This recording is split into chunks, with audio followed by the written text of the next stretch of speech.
দেখো বন্ধুরা, এটা হচ্ছে আমলকির চাটনি, গুড়ের চাটনি। আর চাটনি নয়, এটা একটা ওষুধ টাইপের, মানে ওষুধই বলতে পারো, দারুণ কাজে লাগে। সো আমি কীভাবে বানিয়েছি তোমাদের সাথে আজকে আমি এই রেসিপিটা শেয়ার করেছি, ঠিক আছে? Thank you my dear all friend, thank you. আমলকি চাটনি বানানোর জন্য দেখো আমি গামলায় জল চাপিয়ে দিয়েছি, জল দিয়ে দিয়েছি। আর এটাকে আমলকিগুলো ভালো করে ধুয়ে এর মধ্যে বসিয়ে দেবো, বসিয়ে এটা এর মধ্যে চাপিয়ে দেবো, দিয়ে এটাকে সেদ্ধ করে নেওয়া ভালো করে। শুকনো কড়াই চাপিয়ে দিয়েছি, এর মধ্যে শুকনো কড়াইতেই আমি কিছুটা গরম মশলা, মানে মশলাগুলোকে এগুলো ড্রাই রোস্ট করে নেবো, দিয়ে ঘুরিয়ে নেবো। দিয়ে দিলাম তেজপাতা, কিছু শুকনো লঙ্কা ভেঙে দিয়ে দিয়েছি, মৌরি দিয়েছি, জোয়ান দিয়েছি, জিরে দিয়েছি আর মেথি। এগুলোকে হালকা ড্রাই রোস্ট করলাম। এই আমলকির চাটনিটা কিন্তু চাটনি নয়, এটা কিন্তু একটা ওষুধ, যেটা আমি বানাতে শিখেছি, যেটা আমি তোমাদের সাথে শেয়ার করছি। সো এটাকে হালকা ড্রাই রোস্ট হয়ে যাক। মৌরি, তাছাড়া জিরে, এগুলোকে আমরা মানে ভাত খাওয়ার পর ডাইজেস্ট করার জন্য আমরা ব্যবহার করি তো বাঙালি সমাজে। আর এগুলোকে দিয়ে যদি আমলকি থেকে যায় আর গুড়ের যদি চাটনি বানানো হয় না, সেটা ওষুধে পরিণত হয়। তো সেভাবে আমি বানাচ্ছি, পারলে তোমরা অবশ্যই ট্রাই করবে বন্ধুরা। আপাতত এটাকে ড্রাই রোস্ট করে নিই।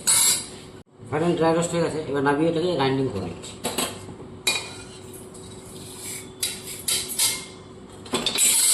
ঢাকনাটা সরিয়ে দেখে নিচ্ছি আবার। দেখো আমলকিগুলো ফেটে গেছে, তার মানে আমার সেদ্ধ হয়ে গেছে। এবার এটাকে নামিয়ে নেবো। আমলকিগুলোকে এবার আমি ছাড়িয়ে নেবো। দেখো এইভাবে, দেখো ছেড়ে যাচ্ছে অটোমেটিক, এইভাবে আমি ছাড়িয়ে নেবো সবগুলোকে। অটোমেটিক এই কুয়াগুলো ছেড়ে যাবে, বুঝছো? এইভাবে ছাড়িয়ে নিচ্ছে আমি সবগুলো। আমি কড়াই তেল চাপিয়ে দিয়েছি, ফোড়ন হিসেবে দিয়ে দিচ্ছি একটা তেজপাতা, দুটো শুকনো লঙ্কা ভেঙে দিয়েছি আর একটু পাঁচ ফোড়ন। এটা কিছুক্ষণ হতে দেবো। এরপরে দিয়ে দেবো ভেঙে রাখা আমলকিগুলোকে। কিছুক্ষণ হালকা করে ভেজে দেবো। অ্যাড করে দিচ্ছি 1 চামচের মতো হলুদ গুঁড়ো। আর দিয়ে দেবো বাড়তি তৈরি করে, মানে ড্রাই রোস্ট করে ভেজে রাখা, গুঁড়িয়ে রাখা জিরে গুঁড়ো 1 চামচ। ব্যাস, আর দিয়ে দেবো না, এটাকে কিছুক্ষণ নেড়ে চেড়ে হতে হবে। ফাইনালি আমলকিটা আমি ভেজে ফেলেছি। এবার দিয়ে দিচ্ছি গুড়। এটা গুড়ের চাটনি বানাবো। আর গুড়ের চাটনি এই জন্যই বানাবো, যেহেতু আমলকি তো একটা ওষুধের মতো কাজ করে, আর গুড়ের সাথে দিলে তো আরও পারফেক্ট কাজ হবে। তাই জন্য আমি গুড় দিয়েই বানাবো। তো গুড় দিয়ে দিলাম। এবার প্রয়োজন অনুসারে জল দিয়ে দিচ্ছি অল্প করে। এবার এটাকে কিছুক্ষণ হতে দেবো, যাতে গুড়টা গলে যায় আর বেশ মাখো মাখো হয়, ততক্ষণ পর্যন্ত এটা হতে দেবো।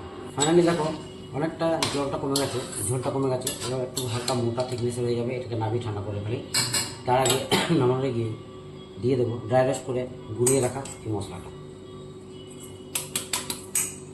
সো ফাইনালি আমার চাটনি রেডি। এবার এটাকে নামিয়ে নেবো। তাহলে বন্ধুরা অবশ্যই তোমরা এই রেসিপিটা ট্রাই করবে।